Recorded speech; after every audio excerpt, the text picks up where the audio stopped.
माननीय अध्यक्ष महोदय, अभी हमारे माननीय सदस्य बेटे बेटे बोलना सदन के जो भारतीय जनता पार्टी के अध्यक्ष भी हैं मेरे ख्याल से, उनका मैंने भाषण सुना। क्योंकि माननीय कटारिया साहब नेता प्रतिपक्ष थे, तो वो हमारे आसाम के माननीय राज्यपाल बन गए हैं। सबसे पहले मैं अपनी ओर से, पूरे सदन की ओर से आपका हार्दिक स्वागत करता हूँ। मेरी शुभकामनाएं भी है। आसाम में हमारे हरदीप जोशी जी, विश्वचंद्र माथुर जी और राजस्थान सभा के मिला के गुलाब चंद कटारिया जी राज्यपाल बने। वहाँ पर आप वहाँ पे जाके कामयाब हों, ये मेरी शुभकामनाएं आपके साथ में हैं। और राजस्थान में मान सम्मान बढ़े आपके वहाँ विराजने से, ये हम सबका सपना रहेगा। माननीय अध्यक्ष महोदय, माननीय सदस्य आमिर ताने वाले ने बहुत सारी बातें कही। मैं एक पर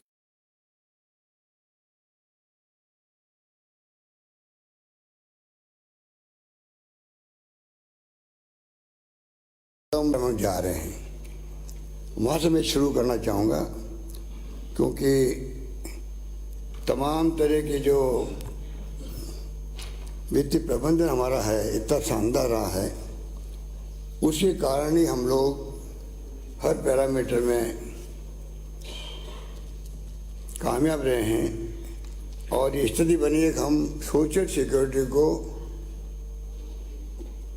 मुख्य ध्येय बना के चल सके। बड़ा संभव नहीं था कि हम जो बड़ी बड़ी योजनाएं शिक्षा के क्षेत्र में, स्वास्थ्य के क्षेत्र में, सड़कों के अंदर और सोशल सिक्योरिटी की स्कीम्स हमारी किसानों के लिए, युवाओं के लिए, पेंशनधारियों के लिए जिस प्रकार का बजट दिया गया, उसकी चर्चा राजस्थान नहीं, राजस्थान नहीं पूरे देश के अंदर हो रही है।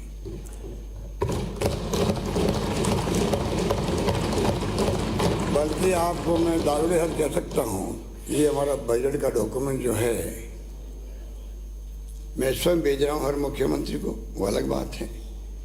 पर मेरा मानना है कि अगली सरकारें जहाँ चुनाव होंगे, वहाँ पर माननीय अध्यक्ष महोदय, सभी राजनीतिक पार्टियाँ हमारे बजट के डॉक्यूमेंट को आधार बना के अपना मैनिफेस्टो बनाएगी।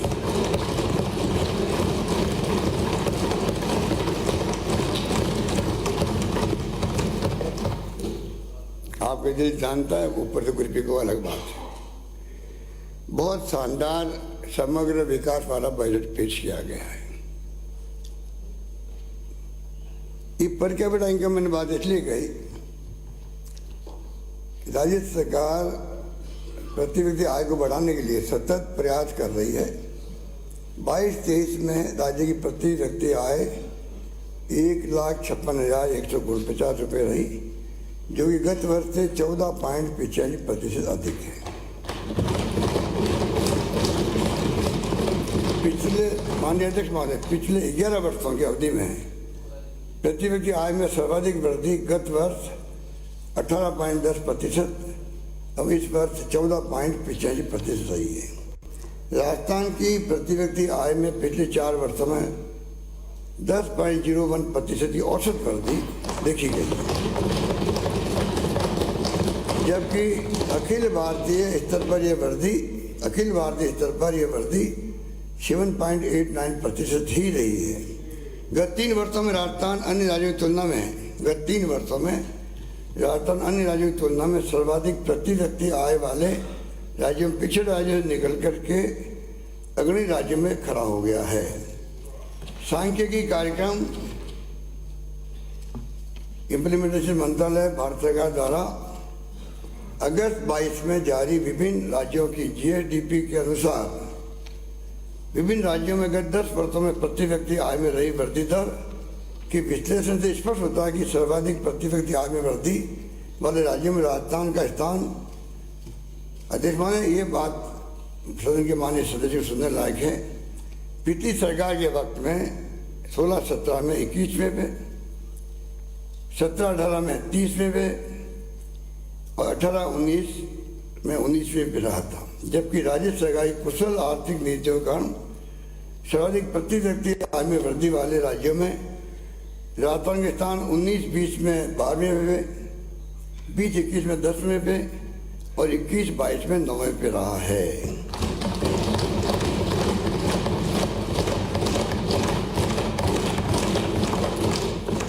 ये प्रकट करता है कि हमारा द्वारा प्रस्तुत किए गए समावेशी बजट कुशल आर्थिक प्रबंधन और सामाजिक सुरक्षा योजनाओं के बढ़ते दायरे के कारण राजस्थानवासियों के लिए प्रति व्यक्ति आय में लगातार बढ़ोतरी हुई है।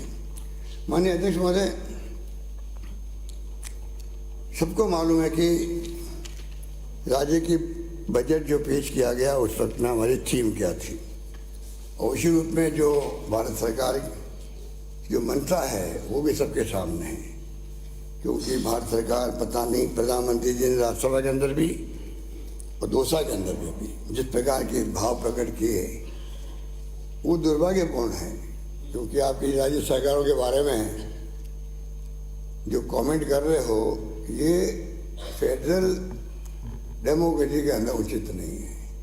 केंद्र सरकार को आगे आकर राज्यों की इमदाद करनी चाहिए हमेशा। यह उल्टी गंगा बह रही है। माननीय कटारिया साहब तो बोल नहीं रहे हैं, वरना ये तो अवश्य पैरवी करते कि केंद्र सरकार आपको इमदाद करती फिर भी आप उनको दोष देते हो। मैं दोष नहीं दे रहा हूँ, तो आंकड़े बोलते हैं, मैं क्या दोष दूँ। आंकड़े देखिए आप, तो हर क्षेत्र में भारत सरकार ने अभी कटौती करी है खर्चे के अंदर। 5-6 पैसे तो बहुत लंबी लिस्ट है, 5 में आपको बताना चाहूँगा। पर्यावरण वानिकी में 40%, सीमा क्षेत्र विकास कार्यक्रम में अभी रैली में कहा माननीय अध्यक्ष महोदय दोसा के अंदर कि राज्य में इसलिए सड़कें नहीं बनी बॉर्डर पर 50 साल में, ऐसा ही भाव था उनका कि जिससे कि दुश्मन देश के लोग इधर नहीं आ जाए सड़कों पर। आप बताइए, ये कोई कमेंट था?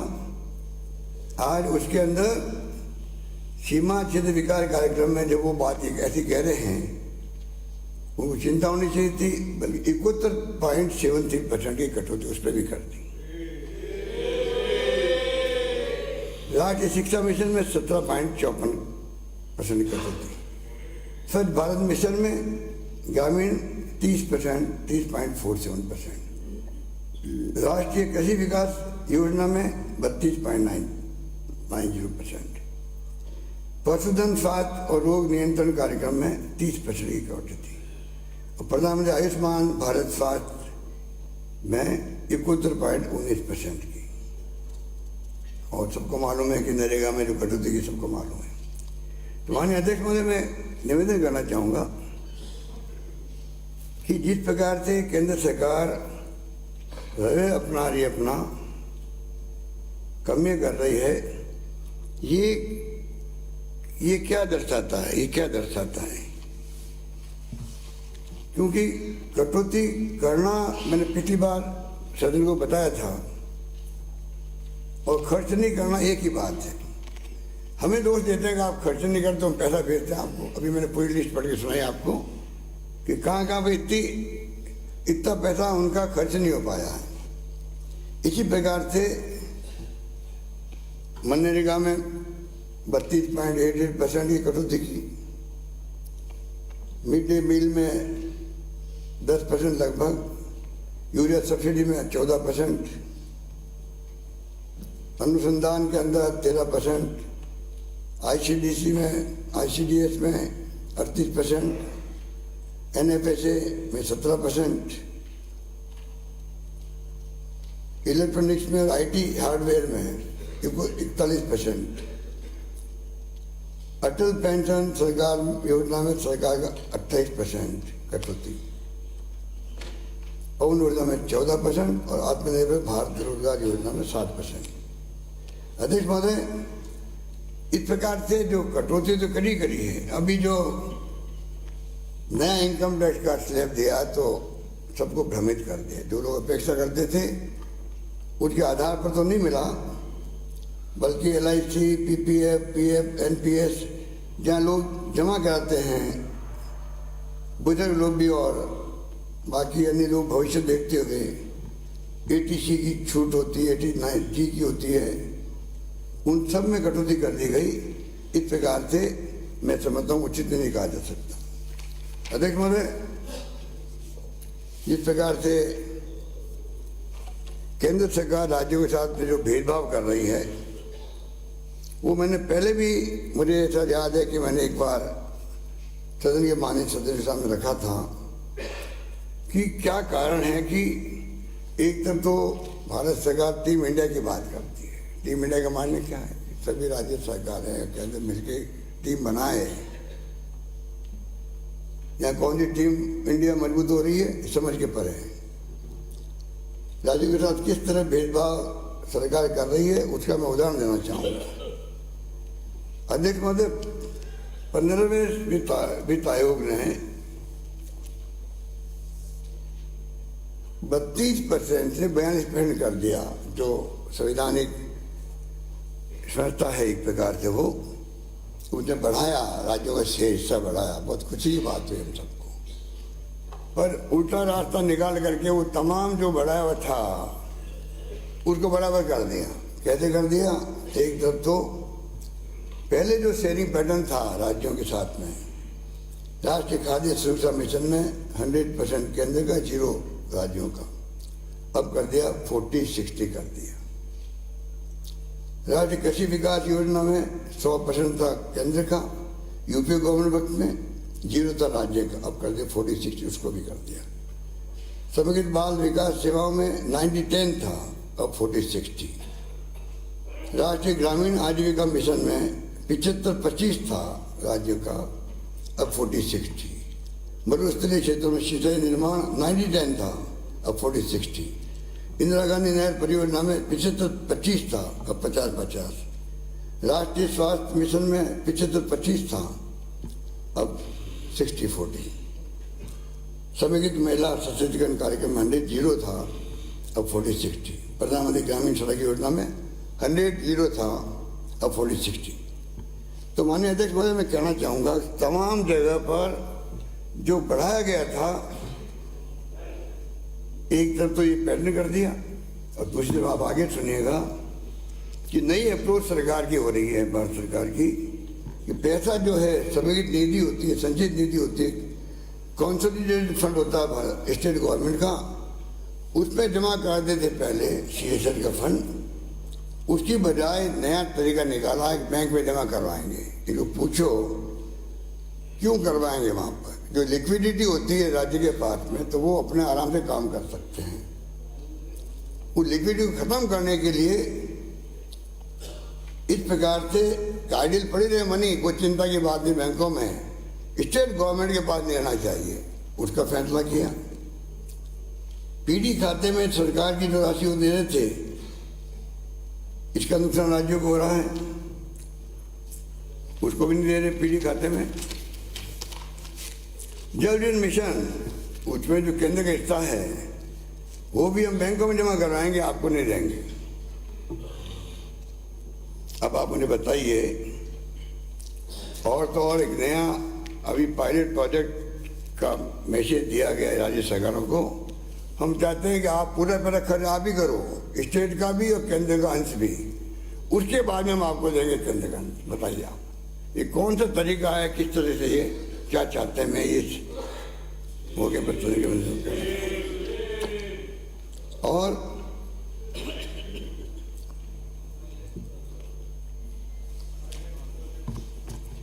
इसका क्या फॉलोआउट हुआ है, कितना सीरियस हुआ है? जो सकल केंद्र का जो कर है 33 करोड़ 33,52,080 करोड़, 41% जो होता 13,74,352 करोड़ जो बटना चाहिए। राजस्थान का हिस्सा आता है 6.0026%। 82 1818 करोड़ रुपए मिलने चाहिए और 23-24 के बजट के अंदर राज्य का हिस्सा रखा गया 61,552 करोड़, मतलब 21,267 करोड़ कम मिलेंगे राजस्थान को। किस कारण से मिलेंगे ये समझ के परे हैं कि ये जो कम हस्तांतरण क्यों कर रहे हैं, वो क्या कारण है। और 21,267 करोड़ की कम रकम नहीं होती है। ये अध्यक्ष महोदय, इस बात मैं इसलिए कह रहा हूँ, नेता हमारे जो प्रतिपक्ष के जो हमारे साथी बैठे हुए हैं, मैं कहना चाहूँगा क्या आपकी ड्यूटी नहीं है? आप यहाँ तो विपक्ष में हैं, केंद्र में आप लोग सत्ता में हैं, क्या आप में से कोई लोग या आपके 25 MP साहब केंद्रीय मंत्री बैठे हुए हैं, कभी राजस्थानी पैरवी करते हैं? वो नहीं करनी चाहिए क्या उनको? आज मान लीजिए आप सत्ता आपकी वहाँ पर है, मैंने अनुभव से कह सकता हूँ, जब जब ऐसी स्थिति बनी है राज्यों के अंदर पक्ष विपक्ष मिलकर के गए हैं वहाँ पर कई राज्यों में, लेकिन प्रधानमंत्री जी को वहाँ पे अपनी बात बताइए, अपनी शिकायत बताइए, अपने सुझाव दिए हैं, पर मैंने देखा 4 साल पूरे हो गए, आपने कभी इस प्रकार का सहयोग नहीं किया। ये मेरा आरोप है, आपके सबके ऊपर आरोप है, नेता प्रतिपक्ष।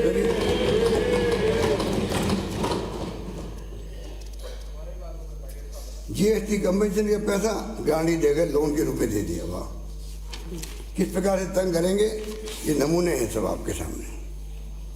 अध्यक्ष महोदय, पूरी राजस्थान नहर परियोजना, मेरा तो प्लीज अध्यक्ष महोदय गलत बात करते हैं।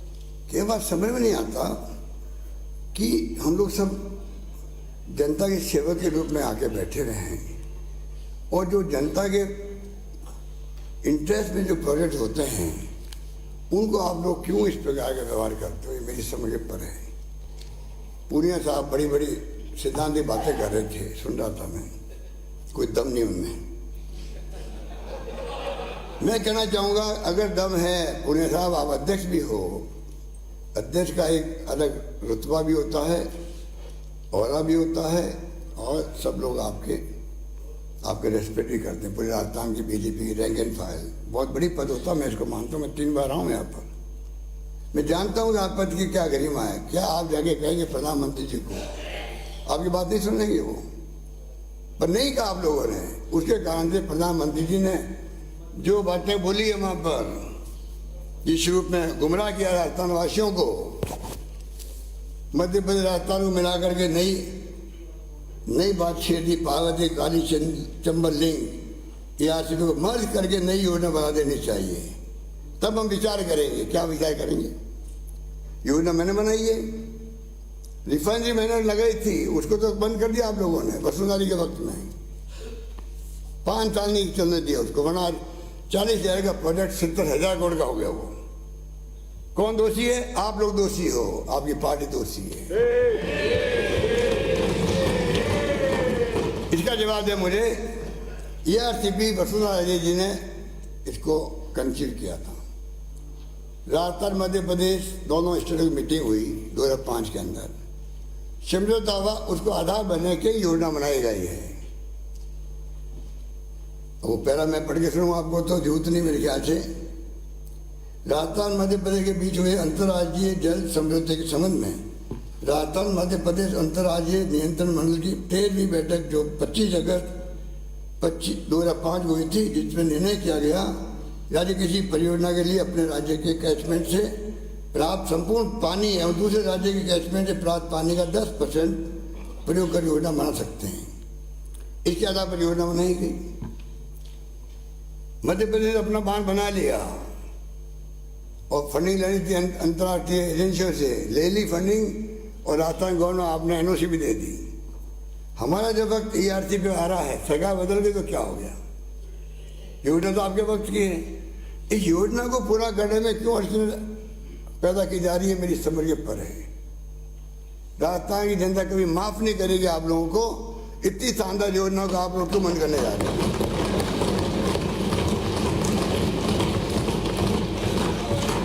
अब जो माननीय अध्यक्ष महोदय प्रधानमंत्री ने सुझाव दिया, उसके अकॉर्डिंग टू अभी तो ERCP जो बनाई वसुंधरा जी ने, उसमें 3,500 मिलियन क्यूसेक मीटर पानी चाहिए। जबकि इस योजना में ये इसका लगभग नई योजना में बता रहे हैं प्रधानमंत्री जी, किसी सलाह से बता रहे हैं, मुझे नाम लेने की जरूरत नहीं, आप जानते हो सलाहकार कौन है उनके इस काम के लिए। उसमें आधा पानी ही 1775 मिलियन क्यूसेक मीटर पानी ही 13 जिलों को मिलेगा। तो क्या मुझे बताइए आप लोग, आप चाहेंगे 13 जिले का पानी जो है हमें आधा ही मिले? आप स्वीकार करोगे उसको? और स्वीकार करोगे तो किस, बताइए जनता को क्यों स्वीकार करेंगे आप लोग? ये तो आंकड़े बताते हैं। क्या चाहते हैं आप लोग? कर्नाटक में ऊपरी भद्रा प्रोजेक्ट जिसकी लागत करीब 21,450 करोड़ है, उसे राज्य परियोजना का दर्जा देने की मांग की थी। वहाँ राज्य में राज्य दर्जा तो नहीं दिया, पर कम से कम 22-23 के बजट में आपकी सरकार ने 5,300 करोड़ रुपये उनको दिए। राजस्थान के लिए 0। हम रख रहे हैं 9,500 करोड़ रुपये, हम रख रहे हैं 9,500 करोड़ रुपये। इस पर मैं बढ़ा के 13,500 कर दिए मैंने उसके लिए।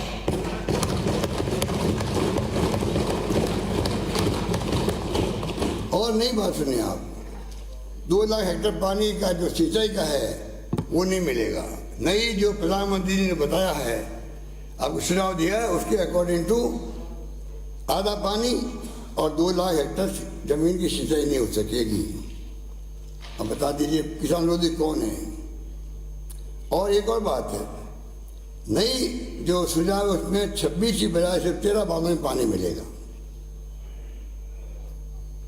ये भी नहीं कहा कि तब पहला बार सरकार देगी, भी नहीं बोले गए। वो कहते मध्य प्रदेश से बात करो। हम क्यों बात करें? ये हमारा पानी का विषय स्टेट का है, हम अपना काम आगे बढ़ा रहे हैं, आगे बढ़ाते जाएंगे हम लोग। यहाँ हमारे बारिश आने वाले विधायक ने ठीक कहा, पानी हमारा, आधी जगहों में बाढ़ से नुकसान हमारा हो रहा है और आधे जिलों में लोग प्यासे रह रहे हैं और परमिशन मिले हुए मध्य प्रदेश ले रहे, जबकि एग्रीमेंट हुआ है आपके साथ में मध्य प्रदेश का। अध्यक्ष महोदय, ये राज क्या है बताइए? राज क्या? राज आप बता सकते हो, शुरू से आने वाला विधायक आप बता सकते हो। ये राज क्या है? राज ही है। तू या तो वसुंधरा जी, वो आप कहोगे, हम क्यों रहने देंगे? हम तो ये कहेंगे क्योंकि वसुंधरा राजे जी मुख्यमंत्री नहीं रही, उनकी कंसीव करी योजना है, जानबूझ करके आप योजना को आगे नहीं बढ़ाना चाहते हो।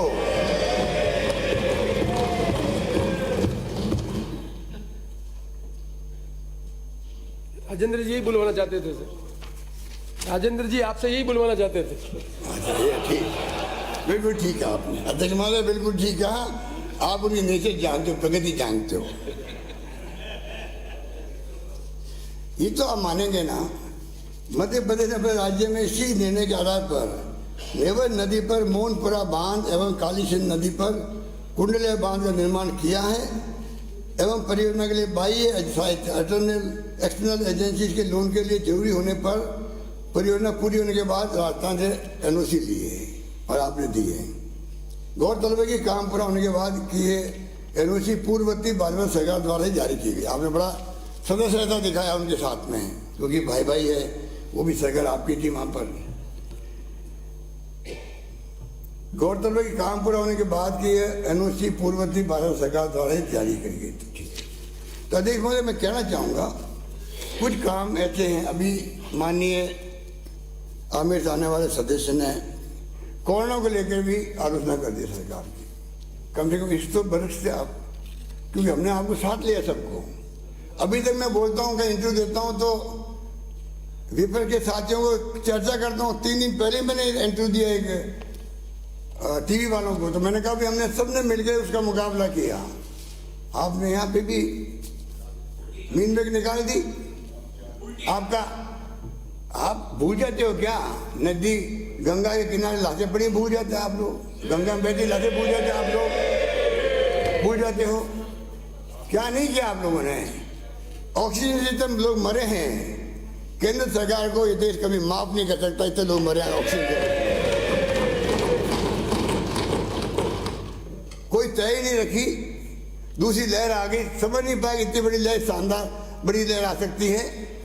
और किस पर अध्यक्ष महोदय, राहुल गांधी ने फरवरी मार्च 2020 में कह दिया था कुछ भी हो सकता है, संभल के चले भारत सरकार।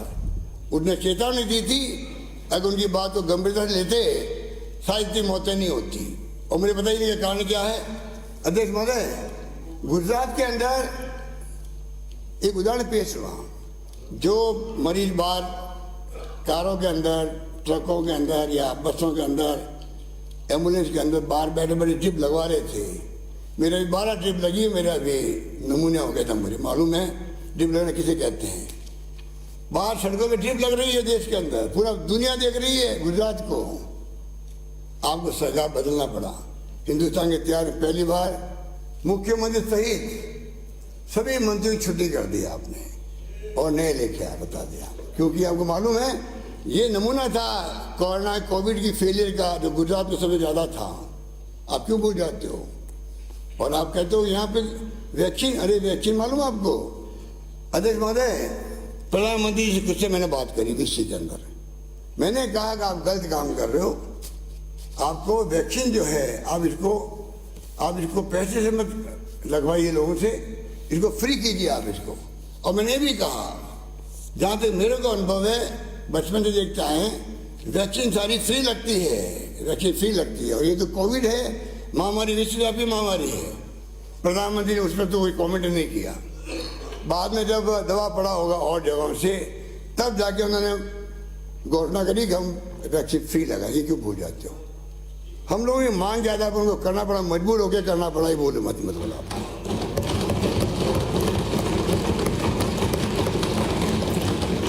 अब आप गोभक्त बनते हो। अब गोभक्त आप हो, ये है मालूम पड़ गया आपको। विभाग निदेशालय मैंने बनाया, पहली बार मैंने प्रवीण किया गांवों के लिए, गौशालों के लिए। ये तो सच्चाई आंकड़े हैं। आपने खाली नाम बदल दिया, निदेशालय विभाग बना दिया वसुंधरा जी के वक्त में। अब क्या है? अब मेरे पास पूरे आंकड़े हैं।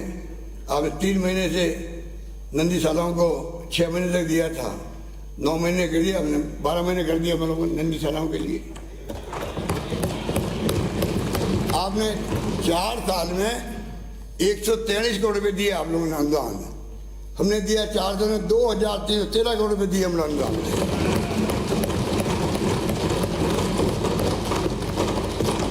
अब गोभक्त बैठे हैं या गोभक्त ये हैं, बता दीजिए आप। आगे सुनिए आप।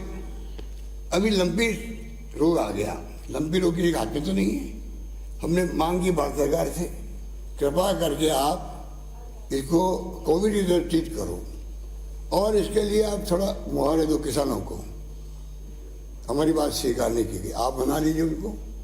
हमने कहा है कि हम उन गायों को, मरने वाले गायों को 40,000 गाय प्रति गाय हम पैसा देंगे।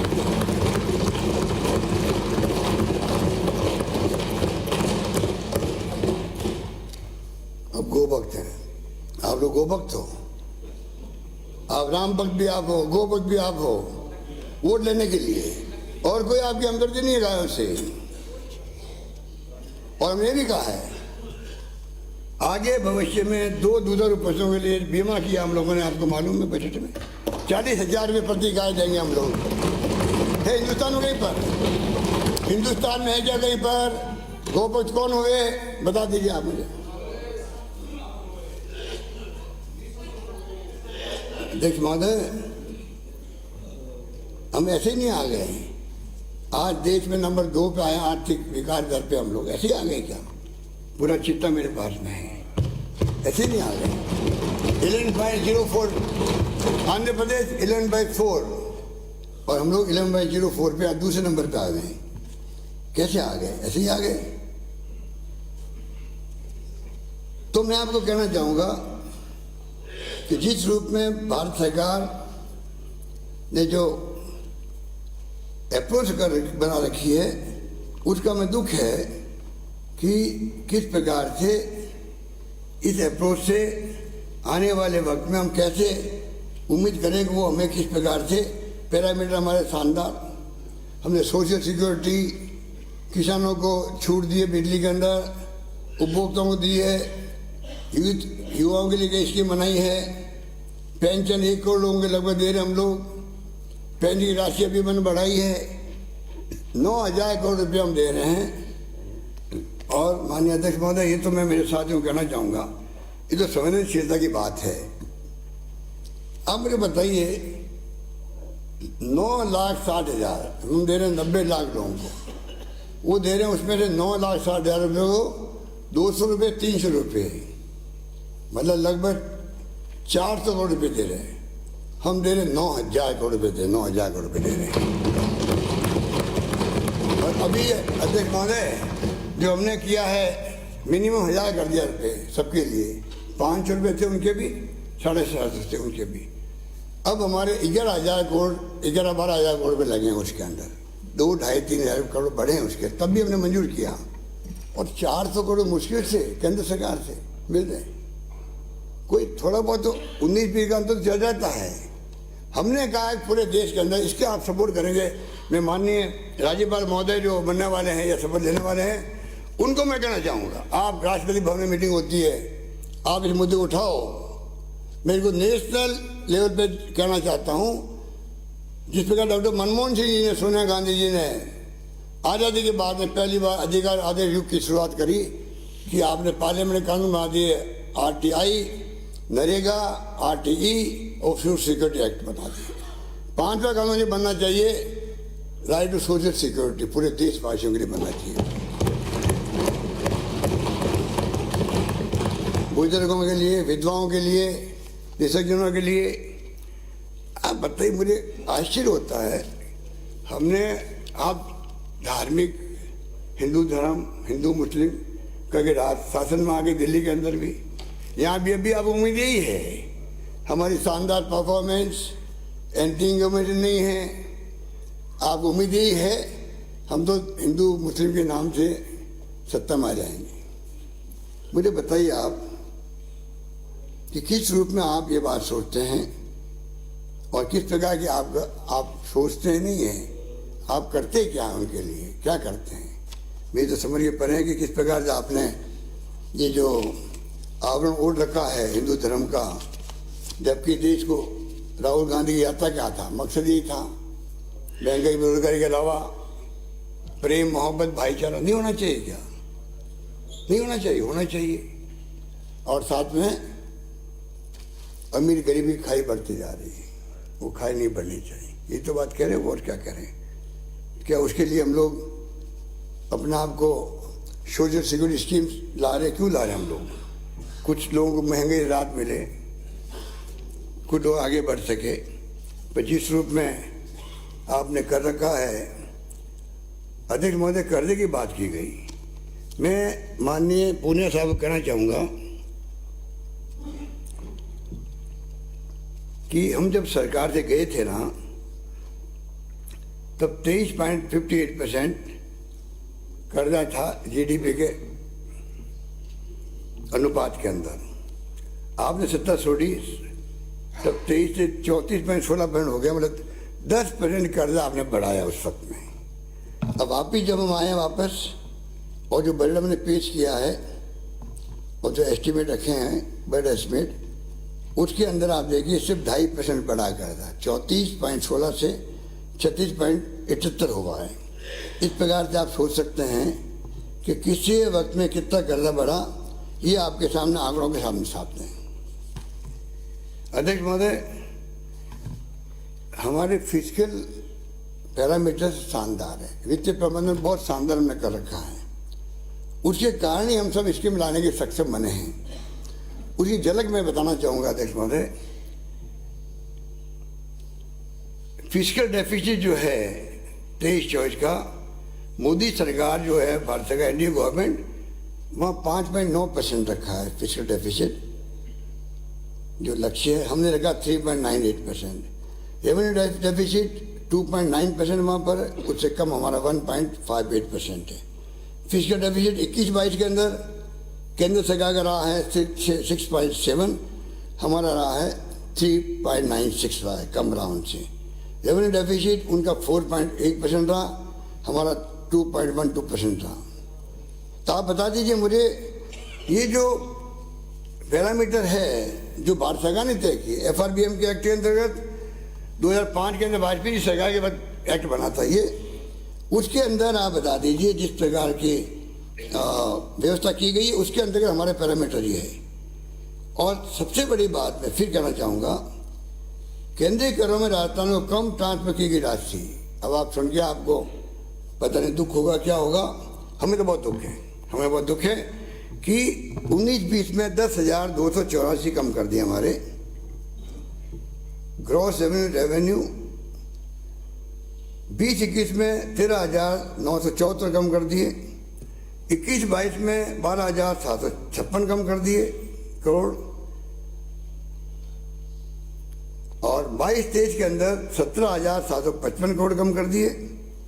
और 23-24 में जो एस्टिमेट है 21,267 कम होंगे।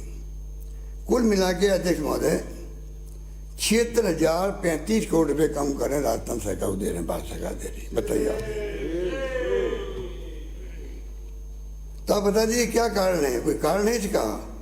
डिविजिबल पुल होता है एक्साइज का, उसको उन्होंने पूरी तरह बर्बाद कर दिया। बेसिक एक्साइज ड्यूटी को तो कम कर दिया और additional excise duty, special excise duty को बढ़ा दिया। तरीके निकाल दिए उन्होंने कम करने के भी, वो भी हो गया। अध्यक्ष महोदय, बीजेपी सरकार जब थी तब आप देखिएगा जीडीपी की ग्रोथ रेट जो है वो 10.60 थी, और हमारे वक्त में ये बढ़ करके 11.80% हुई है।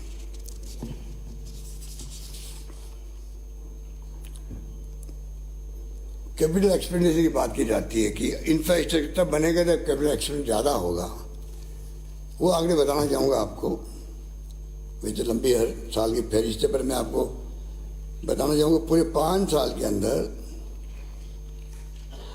बीजेपी के शासन के अंदर 80,629.15 ये कैपिटल एक्सपेंडिचर किया आप लोगों ने। जहाँ आपकी इंफ्रास्ट्रक्चर की बात हम करते हैं, सड़कों की बात करते हैं, अन्य इंफ्रास्ट्रक्चर की बात करते हैं, उसे दुगना हम लोगों ने 1,20,437 करोड़ रुपए का एक्सपेंडिचर कर रहे हैं हम लोग। ये सड़कें हम ऐसे नहीं दे रहे आपको, शहरी इलाकों में सड़कें आ रही है, गाँव में सड़कें आ रही है, शानदार। राजस्थान आप नेशनल हाईवे भी बना है, इसमें कोई दो राय नहीं है। पर स्टेट हाईवे, मेगा हाईवे आपकी सोच थी, जब वसुंधरा जी थी तब की सोच थी, उसको हमने आगे बढ़ाया। हम आपकी तरह नहीं है कि हम सरकार बदलते ही उल्टे चलने लग जाएं, हम सीधे ही चलते हैं पब्लिक इंटरेस्ट के अंदर। इसलिए आगे बढ़ते हैं कि आज state highway, mega highway, district major roads, village roads जिसमें जाल बिछ रहा है, उसके कारण से आज 1,20,437 करोड़ रुपए कैपिटल एक्सपेंडिचर हम लोग कर रहे हैं राजस्थान के अंदर, जो आपसे दुगना है। अध्यक्ष महोदय, एक तुलना मैं करना चाहूंगा।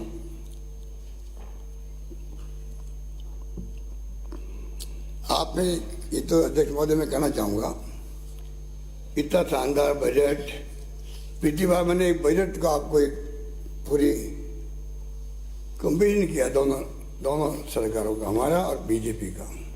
रात दिन का फर्क था, 30-35 पैरामीटर्स थे उसके अंदर, और सब ने उसमें खूब उन्होंने मेरे थपथपाई थी रात आपको। तो आपके सास को मैं दाद दूंगा, फिर भी आप इतनी हिम्मत है, उसके बावजूद भी आपने आलोचना करने में कमी नहीं रखी बजट की।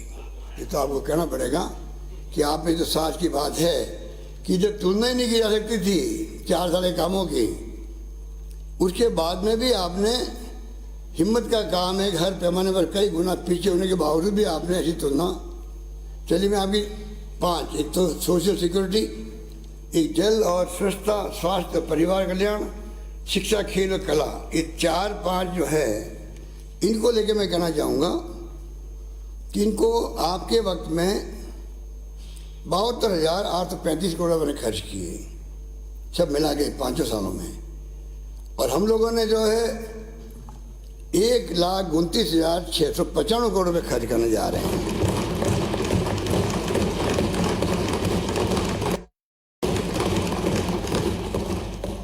इसमें 63.62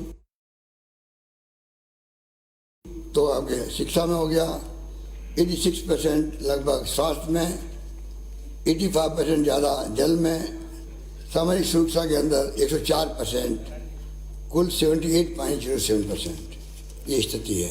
बताइए आप, कोई कंपेरिजन हो सकता है आपसे कोई? अध्यक्ष महोदय, इस प्रकार से बहुत सारी कंपेरिजन हैं, इसलिए मैं चाहूँगा कि उन बातों में नहीं जाके काफ़ी कुछ मैं समझता हूँ कि ओपीएस की बात भी मैं कहना चाहूँगा। कृपया करके अभी समय है आपके पास में, समझा दीजिए प्रधानमंत्री जी को और केंद्र सरकार को, ओपीएस मानवीय दृष्टिकोण का मामला है, ये कोई आसान नहीं है। हम तो मेंबर पार्लियामेंट और एमएलए जब चाहो बढ़ा देते हैं, अपनी पेंशन बढ़ा देते हैं, तनख्वाह बढ़ा देते हैं, और भारत सरकार जो है एनपीए देके पैसे जमा करा रही है शेयर मार्केट के अंदर। देखा नहीं अडानी जी का शेयर नीचे आ गया। अब तो मालूम पड़ेगा दीदी, वो जो पैसा जमा है हमारा सबका, देश भर का, वो ट्रस्ट के अंदर वो जमा कहाँ कहाँ कराया गया है देश के अंदर, बैंकों में और LIC में, पता नहीं किन की संस्थाओं में, म्यूचुअल फंड के अंदर। अब मालूम पड़ेगा आपको। पर मैं ये कहना चाहूँगा कि अगर मान लो ये पैसा जो है जमा है वो बर्बाद हो जाता, अगर मान लीजिए अडानी साहब की तरह कोई हालत नीचे हो जाता तो क्या होता?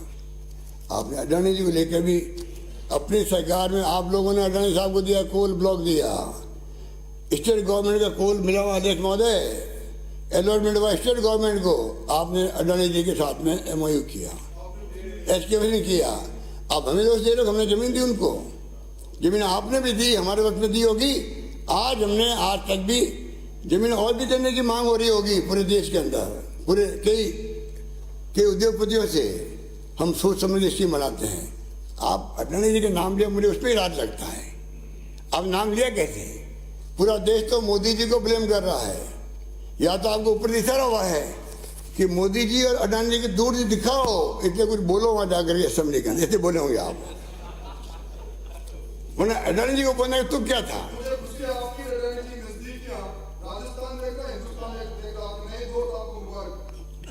अरे मैं तो ये बताऊँ, आपने अडानी जी के बोलने की हिम्मत की, मैं आपको दाद देता हूँ, यूँ कह रहा हूँ।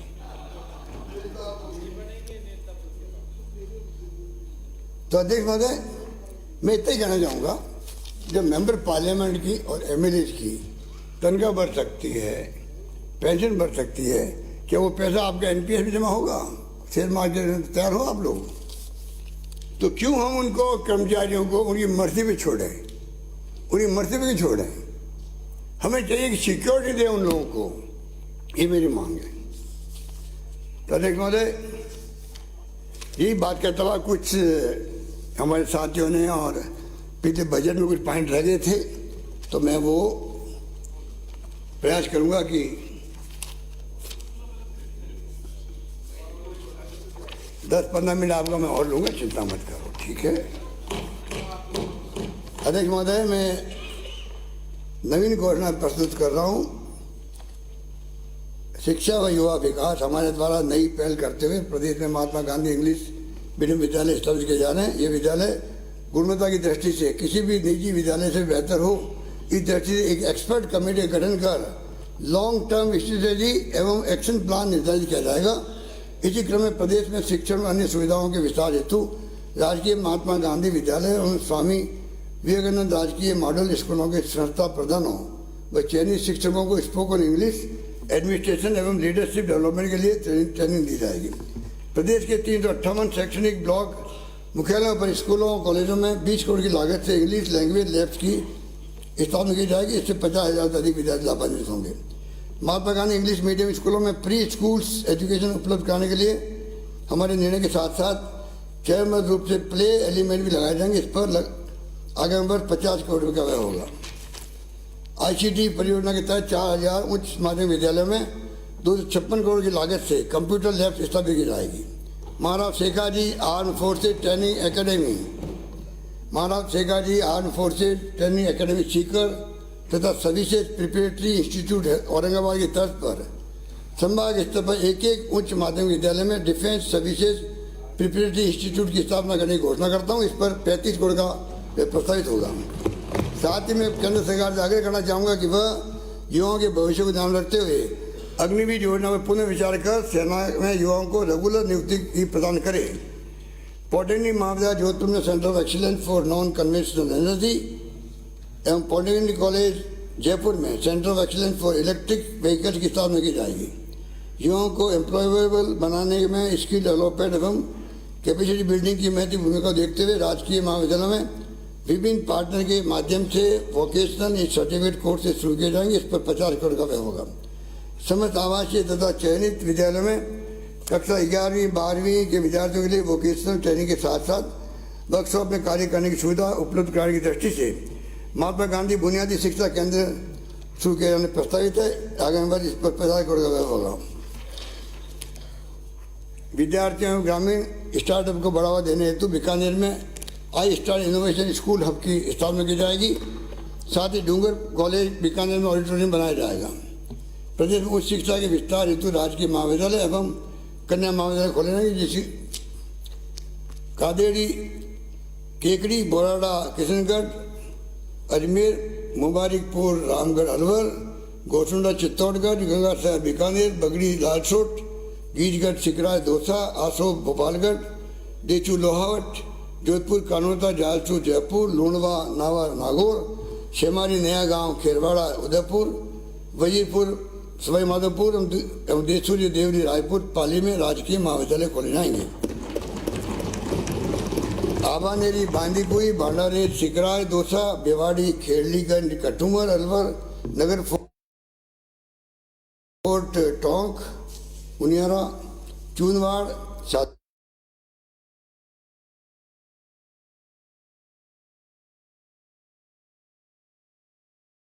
सादुलशहर, गंगानगर एवं सुकार, बामनवास, सवाई माधोपुर में कन्या राजकीय महाविद्यालय खोले जाएंगे। जयपुर के हवामहल क्षेत्र में राजकीय उर्दू बीएड महाविद्यालय खोला जाएगा। ग्रामीण कन्या महाविद्यालय बादरा हनुमानगढ़, ग्रामीण कन्या महाविद्यालय बादरा हनुमानगढ़, मीरा कन्या महाविद्यालय संगरिया हनुमानगढ़, ज्ञान ज्योति पीजी महाविद्यालय श्रीकरणपुर गंगानगर, शहीद भगत सिंह महाविद्यालय राजनगर गंगानगर राजकीय महाविद्यालय में परिवर्तित करना प्रस्तावित है, पुनः प्रस्तावित है। साडोली, रामगढ़, उमरेड अलवर, नारगढ़ बारा, विजयपुर चित्तौड़गढ़, लाखनपुर लालसोट दौसा में ITI खोली जाएगी।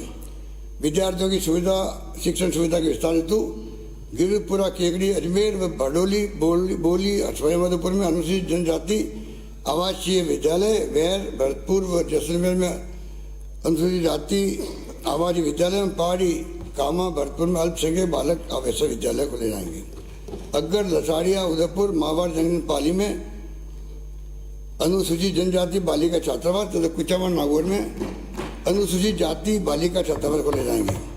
छात्राओं को शिक्षा ग्रहण करने के लिए आवश्यक निःशुल्क आवासीय सुविधा उपलब्ध कराने की दृष्टि से राजकीय महाविद्यालय में छात्रावास का निर्माण चरणबद्ध रूप से कराया जाएगा। प्रथम चरण में श्री गंगानगर के छात्रावास सहित 20 छात्रावास खोले जाने के साथ ही पूर्व में संचालित छात्रावासों का जीर्णोद्धार किया जाएगा, जिसमें 75 करोड़ रुपये का व्यय होगा। प्रदेश में कस्तूरबा गांधी बालिका एकलव्य दिव्यांग तथा अन्य सभी आवासीय विद्यालयों के साथ साथ SC, ST, OBC, MBC सभी छात्रावासों में आधुनिकीकरण एवं आधारभूत सुविधाओं के विभिन्न कार्य 100 करोड़ की लागत से करवाया जाना प्रस्तावित है। विद्यार्थियों के शारीरिक एवं मानसिक विकास हेतु राजकीय महाविद्यालय परिसर में ओपन जिम स्थापित किए जाएंगे। इस पर 25 करोड़ का व्यय होगा। संस्कृत विद्यालय में खेल सामग्री की उपलब्धता, खेल मैदानों का विकास व अन्य निर्माण के साथ साथ ओपन जिम सेंटर्स स्थापित किए जाएंगे। इस पर 20 करोड़ रुपये का व्यय होगा। संस्कृत महाविद्यालय में योग व या ध्यान की नियमित कक्षाएं संचालित की जाएगी। चयनित युवाओं को राजकीय विभागों के साथ काम करने के अवसर प्रदान करने, उनके अभिनव एवं प्रगतिशील विचारों के आधार पर योजनाओं में गुणात्मक सुधार लाने हेतु यंग इंटर्न्स प्रोग्राम के तहत 250 युवाओं को अतिरिक्त इंटर्नशिप कराई जाएगी। साथ ही आमजन को सरकार की लोक कल्याणकारी योजनाओं अवगत कराने, जागरूक करने एवं उनकी समस्याओं को सरकार तक पहुंचाने के उद्देश्य से गठित राजीव गांधी युवा कोर के अंतर्गत कार्यरत 2500 राजीव गांधी युवा मित्रों की संख्या बढ़ाते 5000 की जानी प्रस्तावित है। दिनांक 10 फरवरी 23-24 का बजट प्रस्तुत करते समय मैंने वर्तमान में प्रक्रियाधीन नियुक्तियों के अतिरिक्त आगामी वर्ष में भी रिक्त होने वाले पदों पर भर्तियां सुनिश्चित करने की घोषणा की थी। इसी क्रम अब मैं आगामी वर्ष 1 लाख भर्तियां और करने की घोषणा करता हूं।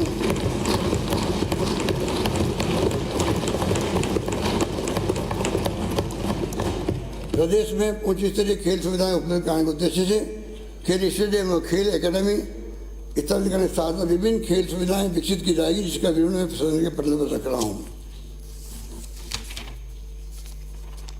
वर्तमान में मुख्यमंत्री चिरंजीवी स्वास्थ्य बीमा योजना के अंतर्गत एम्पेनल्ड हॉस्पिटल में ही ट्रांसप्लांट तथा lungs, bone marrow, kidney, liver, heart की सुविधा उपलब्ध है। वर्तमान में मुख्यमंत्री चिरंजीवी स्वास्थ्य बीमा योजना के अंतर्गत एम्पेनल्ड हॉस्पिटल में ही विभिन्न transplant, lungs, bone marrow, kidney, liver, heart की सुविधा उपलब्ध है। अब मैं प्रदेश के बाहर किसी भी अस्पताल में पैकेज की सीमा तक समस्त ट्रांसप्लांट पर राशि का पुनर्वन करने की प्रस्ताव करता हूँ।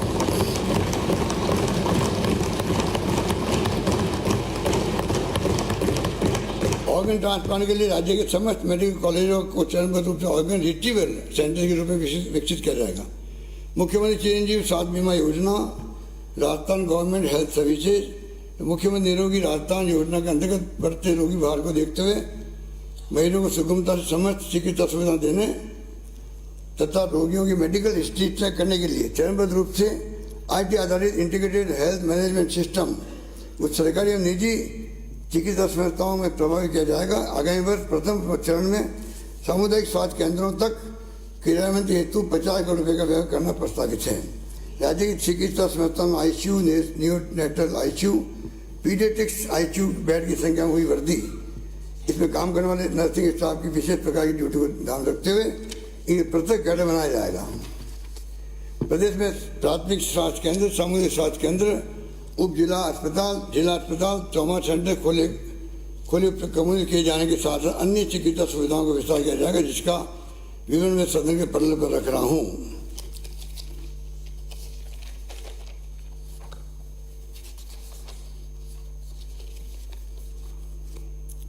अध्यक्ष महोदय, औद्योगिक विकास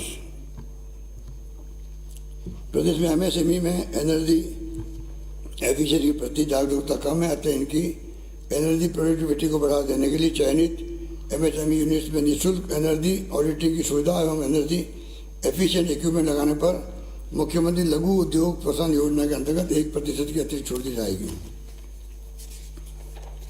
राज्य में उद्योग इकाइयों को सुरक्षित वातावरण उपलब्ध कराने की दृष्टि से मेरे द्वारा CSME तर्ज पर राजस्थान इंडस्ट्रियल सिक्योरिटी फोर्स के गठन की घोषणा की गई थी। इसके अंतर्गत 2 बटालियनों के गठन की कार्रवाई प्रगतिधीन है। आगामी वर्ष RISF की एक और बटालियन का गठन किया जाना प्रस्तावित है। उद्यमियों को राहत प्रदान करने के उद्देश्य से रिको क्षेत्र में भूखंड आवंटन द्वारा भूमि की एकमुश्त दे समस्त बकाया प्रीमियम राशि 30 सितंबर 23 तक जमा कराए जाने पर दे ब्याज राशि में 60% की छूट दी जाना प्रस्तावित है। उद्यमी एवं निवेशकों को सुविधा प्रदान करने के लिए जालोर एवं मंडोर जोधपुर में रिको के इकाई कार्यालय स्थापित किए जाएंगे। सामाजिक सुरक्षा हमारी सरकार विशेष योगजनों के प्रति हमेशा संवेदनशील रही है।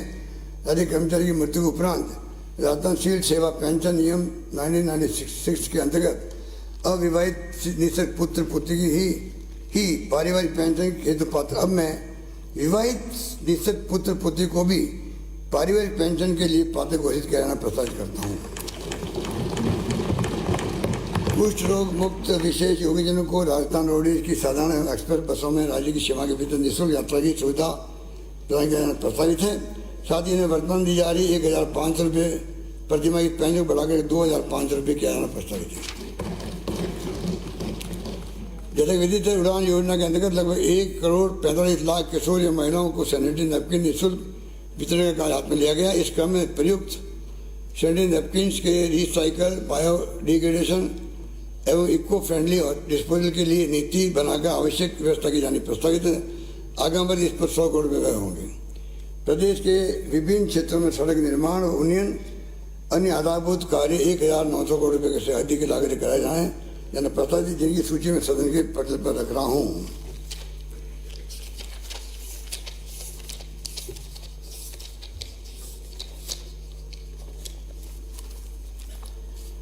कम लागत में उच्च गुणवत्ता के सड़क भवन निर्माण संबंधी अनुसंधान के लिए जयपुर में centre of excellence for routes and building construction की 40 करोड़ की लागत से स्थापना की जाएगी। 6 यूनिटों में अधिशासी अभियंता का कार्यालय खोला जाएगा। प्रदेश के 50 नगरीय निकायों के जल प्रभाव क्षेत्रों में ड्रेनेज एवं ग्रे वाटर ट्रीटमेंट हेतु 200 करोड़ रुपए खर्च किए जाएंगे। साथ ही विभिन्न निकायों हेतु शिविर सफाई कार्य आधुनिक मशीन द्वारा किए जाने के लिए 100 करोड़ रुपए की लागत से 3-in-1 roading, suction, grabbing and jetting robot मशीनें उपलब्ध कराई जाएगी। हाल ही में लंपी बीमारी के कारण काफ़ी संख्या में गायों की मृत्यु हुई है। बीमारी व अन्य कारणों से पशुओं की मृत्यु होने पर उनके अवशिष्ट के निस्तारण की प्रमुख समस्या रहती है। इसके समाधान व त्वरित निस्तारण के लिए प्रथम चरण में जिला स्तर के नगर निकायों में कारकेस प्लांट स्थापित किए जाएंगे। इस पर 75 करोड़ रुपये खर्च होंगे। नगर निकाय क्षेत्रों को कच्चे की समस्या से निजात दिलाने और प्रभावी निस्तारण हेतु 118 नगरीय निकायों में डंपिंग ग्राउंड पर जुड़े पूर्ण कचरे के निस्तारण हेतु 54 करोड़ रुपये खर्च किए जाएंगे। निर्माण एवं विध्वंस अपशिष्ट के साइकिल व प्रोसेसिंग हेतु जिला मुख्यालय स्थित निकायों पर प्लांट लगाए जाएंगे। प्रथम चरण में 24 करोड़ रुपये की लागत से कोटा, जोधपुर, बीकानेर, अजमेर, अलवर में प्लांट लगाए जाएंगे। प्रदेश में प्राकृतिक आपदाओं से होने वाली जनानी, आगजनी आदि घटनाओं की रोकथाम क्योंकि रेस्पॉन्स हेतु नगरीय निकाय में 200 फायर वाटर टेंडर उपलब्ध कराए जाएंगे। इस पर 75 करोड़ रुपये होगा। साथ ही औद्योगिक इकाइयों को आगजनी की घटनाओं से बचाव हेतु केसवाना, खेरतल, अलवर, खारा, बीकानेर, कड़लवास, उदयपुर, रत्नगर, चूरू में अग्निशमन केंद्र स्थापित किए जाएंगे। पेयजल एवं भूजल 15,000 से अधिक गाँव में पेयजल व्यवस्था की अत्याधुनिक तकनीक से सेंसर आधारित मॉनिटरिंग व्यवस्था सुनिश्चित करने हेतु IT आधारित रियल टाइम मॉनिटरिंग सिस्टम के साथ ही सेंट्रल कमांड सेंटर की स्थापना की जाएगी। इस पर लगभग 1,500 करोड़ रुपये व्यय होंगे। किए जाने प्रस्तावित है। जन स्वास्थ्य अभियांत्रिकी योजना जाजपुर जयपुर में कनिष्ठ अभियंता, किशनगढ़ रेंजमा जयपुर में सहायक अभियंता तथा बादल हनुमानगढ़ कोतपुतली जयपुर में अधिशासी अभियंता के कार्यालय खोले जाएंगे। प्रदेश में ऊर्जा तंत्र के आधारभूत ढांचे को सुदृढ़ करने के लिए 220 kV, 132 kV, 3311 kV GSL का कार्यालय खोले जाने के साथ साथ अन्य कार्यों को विवरण में सदन के पटल पर रख रहा हूँ।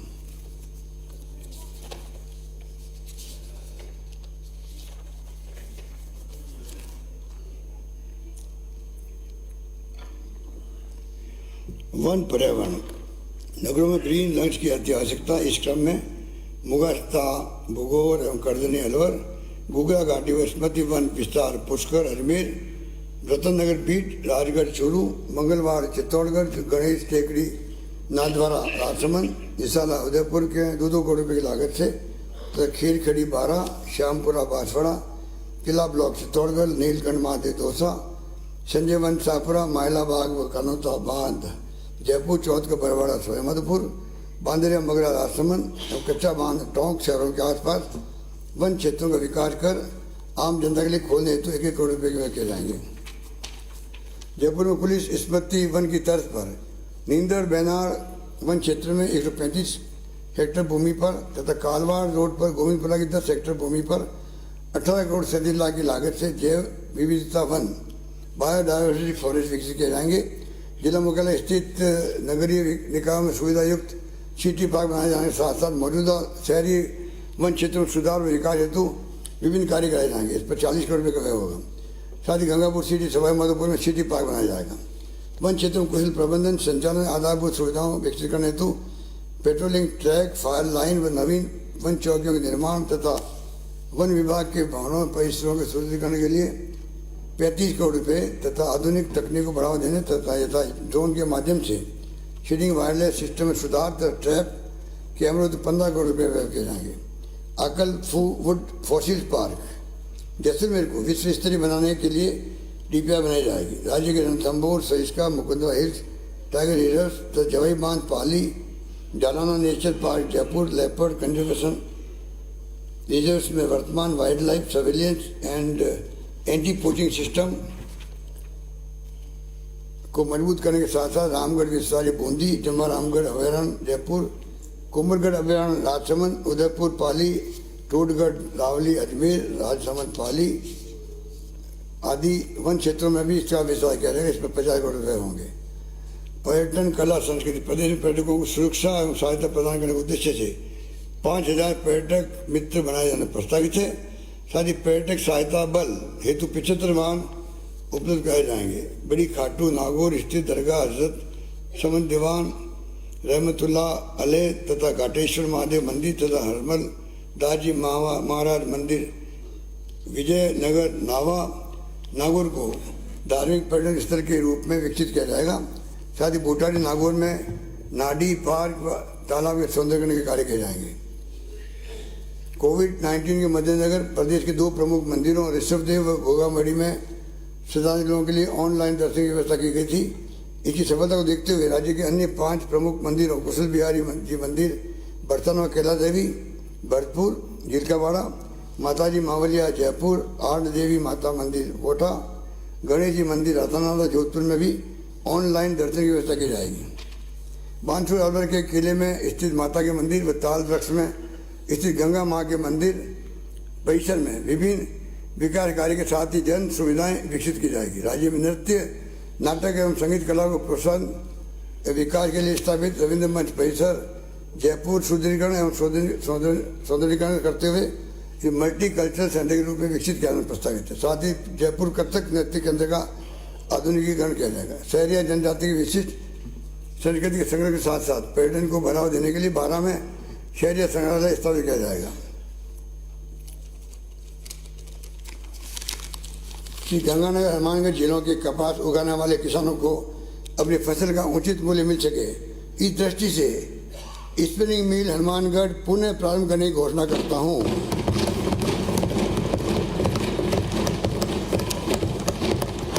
ऐतिहासिक पांडुलिपियों और प्रशासनिक दस्तावेजों की सुरक्षा संरक्षण एवं डिजिटाइजेशन हेतु अभिलेख संग्रहालय बीकानेर में आगामी वर्ष 350 स्वतंत्रता सेनानियों की फोटोग्राफी देगा तो 200 सीटों के वातानुकूल सभागार का निर्माण कराया जाएगा।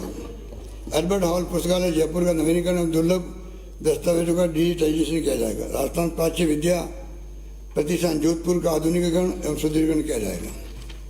प्रदेश में संगठित रूप से कार्यरत विभिन्न माफियाओं यथा लैंड माफिया, बजी माफिया, लोन माफिया इत्यादि पर कड़ी व त्वरित कार्य करने के लिए एसओजी के अंतर्गत स्पेशल टास्क फोर्स का गठन किया जाना प्रस्तावित है। प्रदेश की कानून व्यवस्था को और सुदृढ़ करने हेतु विभिन्न पुलिस कार्यालय खोले जाएंगे, जिनकी सूची में सदन के पटल पर रख रहा हूँ।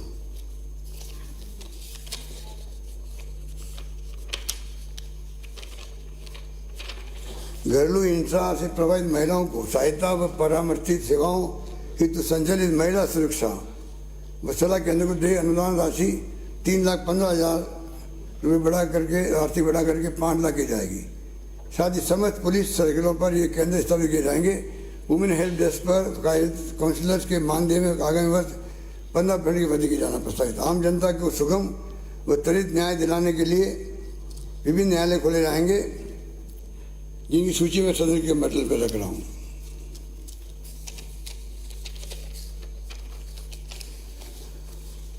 कृषि संबंध क्षेत्र कृषकों को अक्सर शिकायत रहती है कि सतर्कता जांच अधिकारी द्वारा आए दिन उनकी भार वर्दी की VCR बढ़ती जाती है।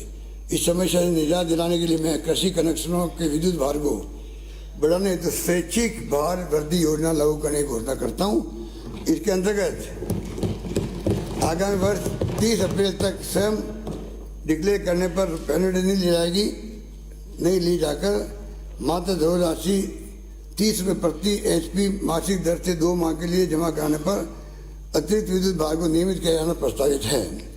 कृषि जलवायु आधारित उद्यानिकी फसलों के अनुसंधान के लिए शेष 9 कृषि जलवायु क्षेत्रों में आगामी 3 वर्षों में चरणबद्ध रूप से उद्यानिकी एडेप्टिव ट्रायल सेंटर स्थापित किए जाएंगे। आगामी वर्ष प्रथम चरण बीकानेर, जोधपुर, उदयपुर, भरतपुर में केंद्र खोले जाएंगे।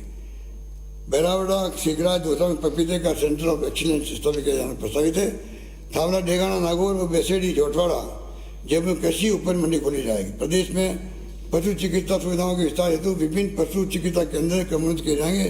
इस प्रकार है मेरे द्वारा वर्ष 23-24 के बजट में नवगठित 1,200 ग्राम पंचायतों में चरणबद्ध रूप से पशु चिकित्सा उपकेंद्र खोले जाने की घोषणा की गई थी। इसी क्रम में अब मैं पुरानी 1,439 ग्राम पंचायतों में भी चरणबद्ध रूप से पशु चिकित्सा उपकेंद्र खोले जाने की घोषणा करता हूँ। गोरास, मांडल, भीलवाड़ा, खारड़ा, रोहट, पाली व खुयाला सम जैसलमेर के पशु चिकित्सा उपकेंद्रों को पशु चिकित्सालय में क्रमबद्ध किया जाएगा। साथ ही नवसारी अलवर में पशु चिकित्सालय खोला जाएगा। तिजारा अलवर, बरावड़ा, दौसा, लाडनू, नागौर एवं राजागढ़, धौलपुर के प्रथम श्रेणी पशु चिकित्सालय को बहुउद्देशीय पशु चिकित्सालय में क्रमबद्ध किया जाएगा। जोधावर पाली में नवीन पशु विज्ञान केंद्र खोला जाएगा। शिरोई में पशु चिकित्सा विज्ञान महाविद्यालय खोला जाएगा। राजसमंद, नादर राजसमंद, उदयपुर में कैटल फीड प्लांट की स्थापना की जाएगी। प्रदेश में सिंचाई सुविधा के विस्तार हेतु नॉर्थ क्षेत्र के 35 गाँवों के लगभग 1,20,000 हेक्टेयर भूमि की समुचित सिंचाई व्यवस्था करने की दृष्टि से नॉर्थ फीडर के लिए रीलाइनिंग के लिए 20 करोड़ रुपए का व्यय किया जाना प्रस्तावित है। भादरा हनुमानगढ़ में अमर सिंह ब्रांच सिद्धमुख नर्मद नहर फीडर प्रणाली में पुराने टूटे हुए खालों का निर्माण एवं जीर्णोद्धार करवाए जाएंगे। साथ ही सूरतगढ़ गंगानगर क्षेत्र की खालों का निर्माण जीर्णोद्धार कराए जाएंगे। गुड़गांवा कैनाल स्थित सही कच्ची वितरकों को पक्का करने संबंधी कार्य 100 करोड़ की लागत कराए जाएंगे। बैरानिया, खेरवाड़ा, कड़ैया पानी, सलुम्बर, उदयपुर, आदिवाट के पाल, कड़ैया, दोहारिया, सिमरवाड़ा, डूंगरपुर, भूखा, सवाई माधोपुर, चरलिया, आख्या, निमायड़ा, चित्तौड़गढ़ सहित 100 इंडिकेटरों के निर्माण जीर्णोद्धार पर 100 नहरी तंत्रों के जीर्णोद्धार हेतु 400 करोड़ रुपए के कार्य प्रारंभ किए जाएंगे। बेगू चित्तौड़गढ़ में के कुंडाल क्षेत्र की 8 पंचायतों में लिफ्ट सिंचाई द्वारा चमड़े का पानी उपलब्ध कराने हेतु डीपीआर तैयार की जाएगी। कृषि महाविद्यालय फतेहपुर सीकर में पीजी कक्षाएं संचालित की जाएगी। हनुमानगढ़ में कृषि विज्ञान केंद्र तथा सीकर में खाद, बीज, दवाइयाँ विश्लेषण प्रयोगशाला स्थापित की जाएगी। सुशासन योजनाओं की प्रभावी मॉनिटरिंग के लिए एकीकृत GIS प्लेटफॉर्म राजधारा का उपयोग बढ़ता जा रहा है। इस क्रम में विभिन्न विभागों हेतु सैनिटाइज इमेजरी की आवश्यकता के अनुरूप राजधारा प्लेटफॉर्म पर time series high resolution satellite imagery depository की स्थापना की जाएगी एवं इसके वितरण हेतु हाई एंड लैब की स्थापना की जाएगी, जिससे राज्य के विकास एवं आवश्यकताओं की प्रभावी समीक्षा की जा सके। इसके लिए 90 करोड़ रुपये व्यय किए जाएंगे। प्रदेश प्रशासनिक इकाइयों के विस्तार और सुदृढ़ीकरण हेतु विभिन्न कार्यालय खोले व क्रमबद्ध किए जाएंगे। इसकी सूची में सदन के प्रस्तुत पर रख रहा हूँ।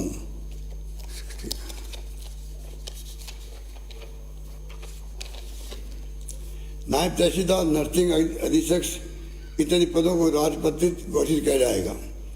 अधिकारियों और कर्मचारियों द्वारा प्रदेश की नीतियों एवं कल्याणकारी योजनाओं को लागू करने के लिए नवाचारों एवं तदनुसार अर्जित उपलब्धियों के प्रोत्साहन हेतु मुख्यमंत्री सार्वजनिक सेवा उत्कृष्टता पुरस्कार, chief minister award for excellence in public service दी जाने की घोषणा करता हूँ।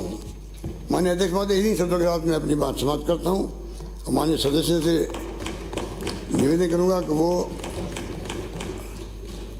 जैसा मैं उनको विश्वास देना चाहूँगा कि जो उन्होंने अपनी बातें उठाई है और मेरी स्पीच में नहीं आ पाई है, उनको मैं कैसे हल करना सुनिश्चित करूँ, इसमें पूरा प्रयास करूँगा। ये बात कर मैं उनको धन्यवाद देता हूँ। धन्यवाद।